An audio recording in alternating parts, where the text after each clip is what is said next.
I am. It'll be fun. Looking forward to it. We're leaving tomorrow for Houston, so fun to be part of that weekend. A lot of excitement and a lot of people to meet there. What was your dad's reaction to the news? He was very proud of me. He's very happy for me, for all the work I put in, and he knows how much work I put in, how much effort, and all the time I spent in the gym. So he was just very proud of me and just told me that I deserve it, just because of the way I was playing this year, the work I put in. Any other plans besides the game Friday night? No, I'm just gonna enjoy my time there. It'll be fun to be part of the All-Star weekend. Have all the great players from the NBA are gonna be there. A chance to meet them, talk to them, learn from them, and then I'll come back on Saturday morning here and try to get some rest before we get back to work. Did you, before the season began, did you set this as any sort of goal for yourself to be part of All-Star Weekend? Not necessarily a goal, to be part of it, but set a goal for myself to play well, to play better, be more consistent than I was last year. That was the main thing for me. Don't embarrass me. And I won't embarrass you. And then, Thanks, Nick. And then, what was I saying? I set a goal for myself to be just more consistent, and I was hoping that by just playing well at a high level consistently, I would get a chance to be part of it, because it's a huge honor for me. How do you feel you're holding up physically? You played in all 52 games, started in all 52 games, probably more games than you played in all of your rookie season. I feel fine. I'm young. My body regenerates pretty quickly, so I feel fine. Just take care of my body, every day. Just do different things to stay on top of that, but I feel pretty fine. Is there any one area that you feel like you progressed most in from year one to year two? I think mostly my aggressiveness on the court, and then just being consistent. I think that's the main thing for me. I think it's the hardest thing to do in the NBA, be consistent, play at a high level for a big amount of games. It's easy to maybe play 1 or 2 games, but then if you drop, it doesn't do any good. So that's something I want to get better at.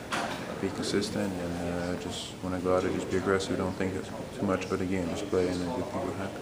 Well, I think until tonight you had 30 straight games of at least 9 rebounds. That speaks a lot to your consistency right there.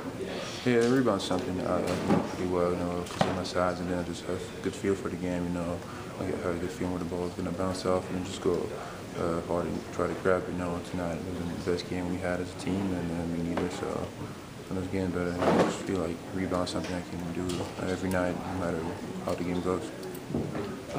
How much of a handful are Horford and Smith?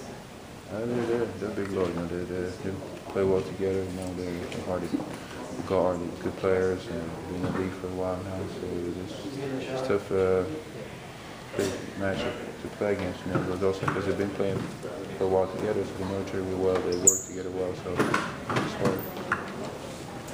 Nick, Andrew's going to be on the opposing team in the Rising Stars game. Have you teased him at all or said anything to him since he's been selected for the team?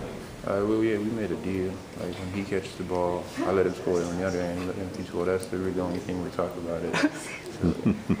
You still plan on taking a couple threes in that game? Yeah, I would hope so. Yeah, I'll talk to the guard. Just get one at least. Just show coach I can shoot. What's coach say to that, to what you said? If I make it, he might let me shoot it. If I don't make it, then I think I won't get the chance to shoot a lot when I come back. Have you met Charles Barkley before? And how much involvement do you think he's going to be, since this is Team Chuck that you're playing for? I haven't met him before, but I don't know how does it work. He probably has some involvement in it, and he knows the game. He played for a long time, so you can probably learn a lot from him. Nick, what makes you an effective rebounder? Well, obviously my size, my length, that helps a lot. And then I think just going for the rebound, and then I have a good feel for it. I think like when the shot goes up, I kind of have a good feel for where I should position myself to get the ball might bounce off the rim. I think I do that pretty well on both ends of the court, but offensively and defensively. So just think that, and then just really just go and try to grab the rebound. You got to kind of go for it to get it. Is it like an innate sense of where the ball's going to go? Or is it something that you can learn by studying the film?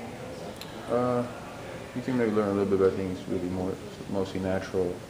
If you have a good feel for the game, not only for rebounding, but for other stuff, that comes in there too. As a big man, I've been doing this for like a couple of years, playing position center, and so I kind of know just by playing a lot of games, you kind of get better at it. You feel where the ball bounce off of it. But when you watch film too, you can see how to box out, how to get in good position and stuff. Is this something maybe that your father's professional career has helped impart to you? Yeah, I don't know if he was a good rebounder, but definitely I learned a lot from him just by watching him and then talking to him every day. It just helped me a lot. I mean, he taught me everything about the game, and then just coming from a basketball family, I think just have it. So I was born with it, just born with good basketball feelings.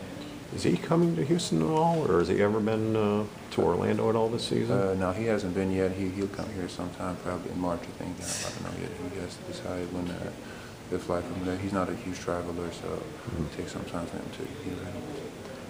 When you sorry. How does he play 20? I was astonished to see a 24-year career. know. Can you imagine ever playing 24 years? I have no idea how he did it, but he played until he was 44, and he like was never like injured. He like might have had minor stuff, but never was like injured or missed any games or something like that. It was a great professional. I remember that. Was on top of everything, like resting, eating right, taking care of his body, stuff like that. I mean, that's where I got like all that stuff from. He was just very professional, really took his job seriously and did it the right way. But I don't know how he played until he was 44. I just try to think about it, but it's just, I don't know, it's impressive.